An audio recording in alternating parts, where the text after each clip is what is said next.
Bismillahirrahmanirrahim. Assalamualaikum warahmatullahi wabarakatuh. Alhamdulillah wassalatu wassalamu ala Rasulillah nabiyyina wa sayyidina Muhammad ibn Abdullah wa ala alihi wa sahbihi ajma'in wa man walah wa ba'd. Saudara-saudariku, semoga video ini menemui kita semua dalam keadaan sehat dan dimuliakan oleh Allah Subhanahu wa taala. Alhamdulillah kita masih diberikan kesempatan untuk berkehidupan. Saat sebagian hamba Allah, saudara-saudari kita, boleh jadi telah berpulang mendahului kita. Semoga amal ibadah mereka diterima oleh Allah Subhanahu wa taala dengan kebaikan dan semoga mendapatkan kemuliaan dan cahaya di kubur mereka. Maka dari itu, bagi kita yang masih berkehidupan sampai detik ini, kiranya menjadi penting untuk berusaha meneladani setiap kebaikan hamba-hamba Allah yang telah kembali kepada Allah Subhanahu wa taala.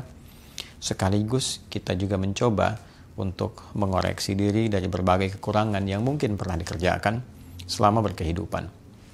Alhamdulillah, di antara sekian yang hidup, kita masih diberikan kesempatan untuk beriman pada Allah Subhanahu wa taala.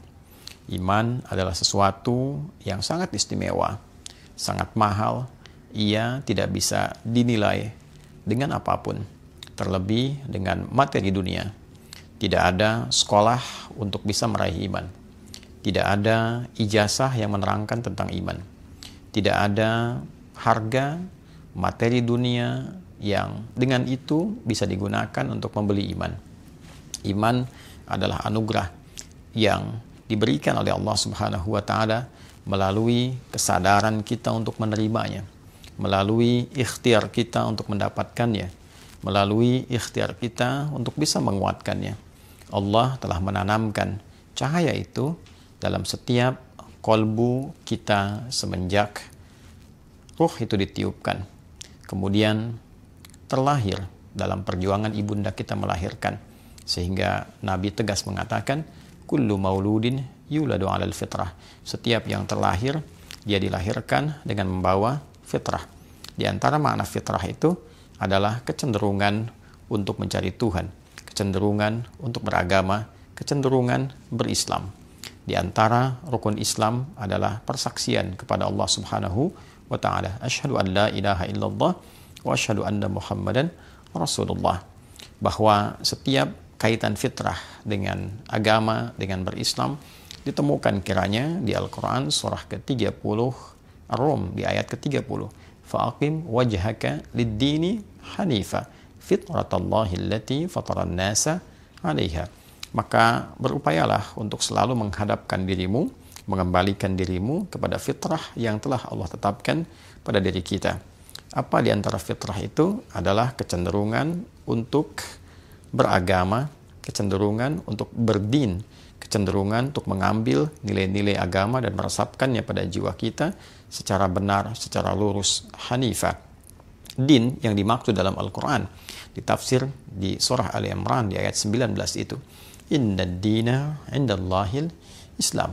Sungguh din yang dimaksudkan, yang dibenarkan oleh Allah itu adalah al-Islam. Jadi fitrah terkorelasi dengan din yang disebutkan Islam. Dan dari rukun Islam, pokok-pokok keislaman, nomor satunya adalah persaksian kepada Allah. Sedangkan rukun iman yang pertama adalah iman kepada Allah. Jadi seseorang yang terlahir, dia mendapat anugerah dari Allah berupa fitrah keimanan. Hanya apakah fitrah itu dia aktifkan, diberikan potensinya, seperti ada orang punya handphone, kemudian dia aktifkan atau tidak jaringannya, supaya bisa kemudian aktif, bisa mendapatkan sinyal, dan seterusnya. Demikian potensi itu ditanamkan pada diri kita, tinggal bagaimana kemampuan kita untuk berikhtiar, mengaktifkan sinyal-sinyal iman itu, potensi iman itu, agar bisa digunakan dalam kehidupan. Fa'abawahu yuhawwidanihi au yunassiranihi au yumajjisanihi. Maka lingkungan tempat kita beraktivitas, pengaruh sekitaran, bisa jadi orang tua, bisa jadi teman, bisa jadi tempat kita beraktivitas, itu yang membuat seseorang kadang-kadang berubah, kadang bergeser, bahkan kehilangan fitrahnya. Jadi penting bagi kita untuk mengkondisikan lingkungan keluarga ayah menjaga iman, ibu menjaga iman, satu keluarga akan terjaga. Lingkungan memberikan pengaruh, bahkan mengarahkan seseorang bagaimana dia berkarakter, bagaimana dia berperilaku, dan bagaimana dia menyusun arah berkehidupan. Di keluarga baik, tapi di lingkungan sekolah mendapatkan kondisi yang tidak baik. Disekolahkan di tempat yang tidak ada iman. Mendapatkan guru yang tidak beriman. Mendapatkan pengajar yang tidak beriman. Maka boleh jadi imannya bisa terkikis atau ia berpotensi kehilangan cahaya imannya. Demikian dia sekolah di tempat yang penuh dengan iman, tapi semisal beraktivitas, bekerja, bergaul di tempat dan lingkungan yang tidak mendukung keimanannya, bahkan menyoal keimanannya, maka berpotensi ia pun kehilangan atau bahkan terlemahkan oleh lingkungan itu terkait dengan keadaan imannya. Maka berbahagialah, bersyukurlah, kita masih diberikan kehidupan, kita masih dapat beriman.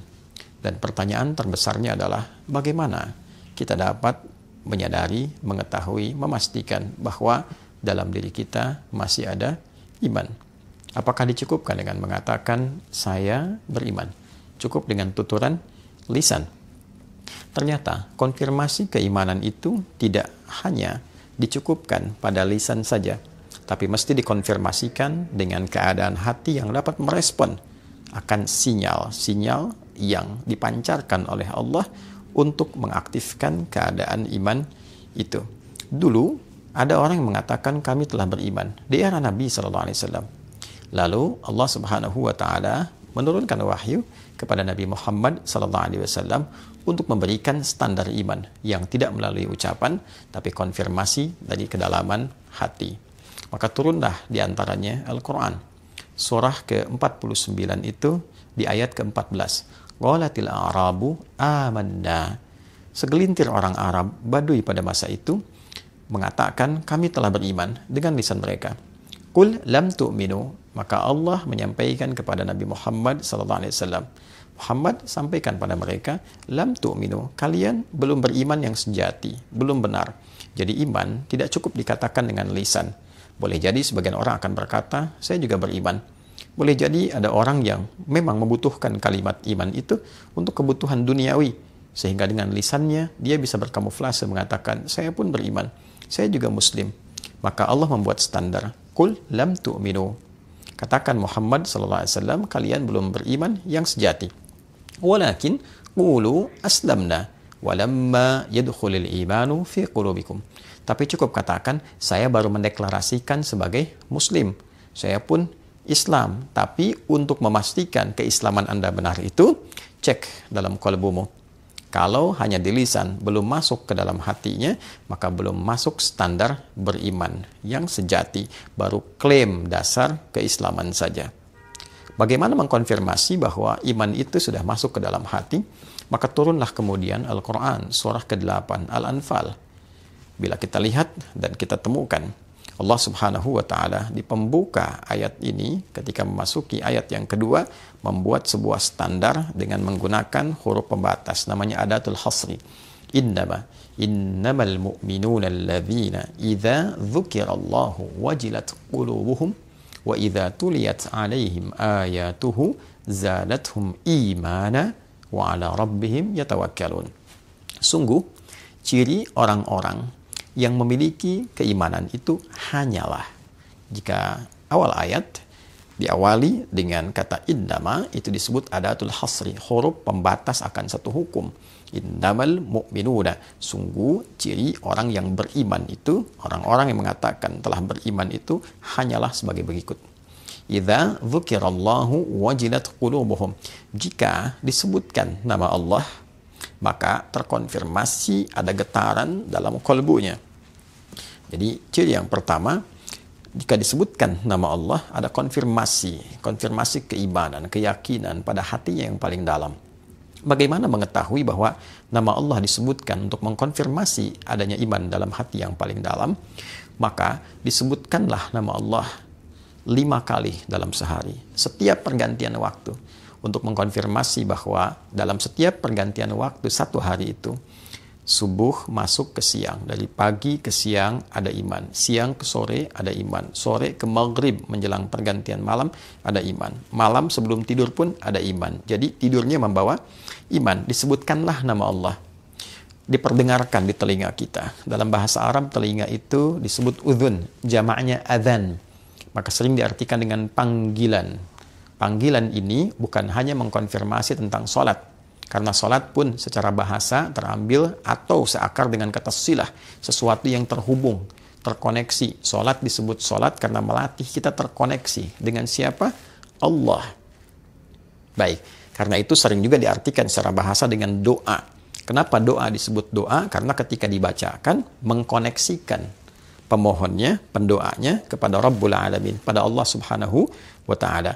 Maka ketika dipanggil, diperdengarkan di telinga itu, kalimat pertama yang disebutkan adalah nama Allah. Allahu Akbar, Allahu Akbar. Diperdengarkan di telinga. Panggilannya disebut adzan. Baik, dalam adzan, lafaz pertamanya adalah nama Allah. Allahu Akbar, Allahu Akbar. Oleh sebab itu, ketika mendengar panggilan ini, orang-orang yang memiliki iman dan sampai ke kalbunya akan terkonfirmasi dengan adanya getaran khusus. Berbeda dengan getaran biasa. Ada getaran cinta, getaran kasih, getaran sayang, getaran kekhawatiran. Orang takut tuh bergetar juga. Ya, orang mencuri, takut ketahuan dia bergetar. Orang salah di jalan, ya, melihat kemudian petugas polisi menjaga, ada getaran. Ya, demikian orang memiliki rasa cinta, kasih, ada getaran. Nah, getaran iman itu berbeda. Ketika disebutkan Allahu Akbar, ada getaran tersendiri. Mengkonfirmasi sebesar apa getaran itu menunjukkan tingkat kekuatan iman. Ya, bila iman lemah, ya mungkin getarannya singkat saja, sekedar lewat dan mengkonfirmasi bahwa ini tiba waktu sholat. Jika getarannya menengah, dia semakin menguat, panggilan Allah telah tiba. Ada yang semakin kuat sekali, belum dipanggil sudah terkonfirmasi, bertanya, jam berapa nih waktu sholat? Nah, itulah getaran iman. Nah, dilatihlah kemudian getaran iman ini dengan berbagai macam bentuk perbuatan. Yang dengan perbuatan itu, maka bisa menguatkan iman itu. Baik, jika kita ingin mengetahui, misal getaran ilmu, bagaimana tahunya kita punya ilmu yang baik, maka dilatih dengan berbagai macam perbuatan. Disebut dengan amal. Semakin kita banyak beramal, semakin terjaga ilmunya.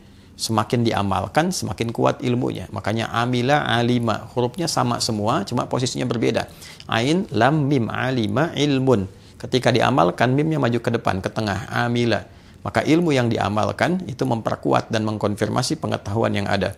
Orang yang banyak berbuat kebaikan menunjukkan ilmunya pun banyak. Demikian seterusnya, dengan porsinya masing-masing. Maka demikian pula iman. Kalau ingin dilatih, maka mesti ada satu menu pelatihan yang dengan itu menguatkan kadar dan sinyal imannya. Maka turunlah apa yang disebut dengan ibadah, amal. Amal yang dibenarkan oleh Allah, oleh Tuhan Yang Maha Esa, guna menguatkan iman. Sesuatu yang dibenarkan, dinilai baik oleh Allah disebut dengan saleh. Maka amal ketemu saleh menjadi amal saleh. Itu sebabnya seringkali kita temukan kata iman dengan amal saleh. Wal 'asr, innal insana lafi khusr, illa alladhina amanu wa 'amilus salihat. Nanti bentuknya ada salat misalnya. Kan? Alladzina yu'minuna bil ghaibi wa yuqimunas shalah. Ada puasa, ya ayyuhalladzina amanu kutiba alaikumus syiyam. Jadi antara salat, puasa dan yang lainnya adalah amal yang dihadirkan, menu-menu ibadah yang dihadirkan untuk mengkonfirmasi dan menguatkan iman. Bila iman telah kuat, maka ia menjadi panduan bagi seluruh anggota tubuh kita untuk berperilaku. Sinyalnya semakin kuat, dia menembus dari hati yang paling dalam keluar, masuk ke mata. Maka mata melihat dibimbing oleh iman. Oleh karena itu, standar penglihatan iman bukan budaya lagi. Jika budaya, itu masih ukurannya, perspektifnya subjektif. Menurut A baik, menurut B belum tentu baik. Di tempat ini budayanya seperti ini, tempat lain berbeda. Di Indonesia saja, Jawa misalnya, dengan Sumatera, ya, dengan Kalimantan sampai ke Papua, mungkin punya pakaian yang berbeda-beda. Di tempat budayanya dianggap baik, di Papua dianggap baik, di Jawa belum tentu. Di Jawa dianggap baik, di Sumatera belum tentu. Bisa jadi berbeda-beda. Pun demikian ketika dibawa keluar, di timur dengan barat bisa berbeda. Orang barat berpakaian, bagi mereka budayanya seperti itu. Ketika dia datang ke timur, bagi orang timur itu aneh. Nah, standar iman, dia pun punya standar. Maka belum tentu yang dinilai oleh budaya itu baik, menurut imannya belum tentu baik. Ada standar spiritual, ada standar yang terkoneksi dengan nilai-nilai ketuhanan di dalamnya. Ya, menurut imannya kurang baik dipalingkan sebagai dasar penghormatan kepada orangnya. Bukan untuk mengecilkan nilainya, tapi untuk menghormati pemilik objek itu, maka iman mengatakan, palingkan pandanganmu, karena dengan itu diarahkan kepada objek dimaksud, maka imanmu akan menjadi persoalan. Dia terganggu, dia bisa melemah. Pun demikian pada saat yang bersamaan, ketika melemah iman, nafsu aktif. Ketika nafsu aktif bisa merusak kepada objek. Maka seseorang sering memandang, misal lawan jenisnya dengan pakaian yang sangat minim misalnya, imannya dilawan, dilihat dengan nafsunya, maka nafsu hadir pada jiwanya, membuat sebuah imajinasi di kepalanya, terbayang-bayang, ingin melihat lagi, memantau, aktiflah nafsu, ditunggangi oleh setan, maka bisa berbuat hal yang tidak pantas, terjadi perzinahan, terjadi perundungan, terjadi pelecehan, dan sebagainya. Nah, ketika iman memandu untuk memalingkan, ini berarti menjaga kehormatan pemiliknya, sekaligus menghormati objek yang dipandangnya, agar selalu keadaan dirinya terjaga pada kemuliaan. Itulah indahnya iman. Dari mata turun ke lisan, berbicara dengan iman, mendengar dengan iman, melangkah menggunakan iman, dan sepenuhnya kita beraktivitas dengan iman, dan dengan itulah kita pulang kepada Allah, dikonfirmasi keimanan dengan kalimat La ilaha illallah.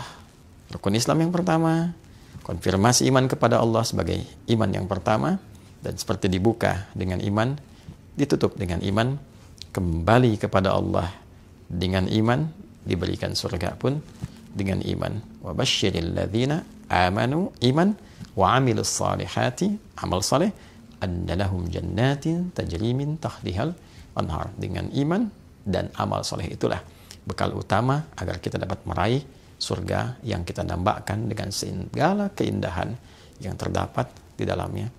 Bersyukurlah kita masih diberikan iman. Mari berdoa. Yang belum beriman, semoga Allah berikan hidayah keimanan pada dirinya. Semoga menjadi saudara-saudari kita dalam kebaikan. Dan semoga hidup kita lebih baik dan wafat dalam keadaan husnul khatimah. Adi Hidayat, mohon maaf.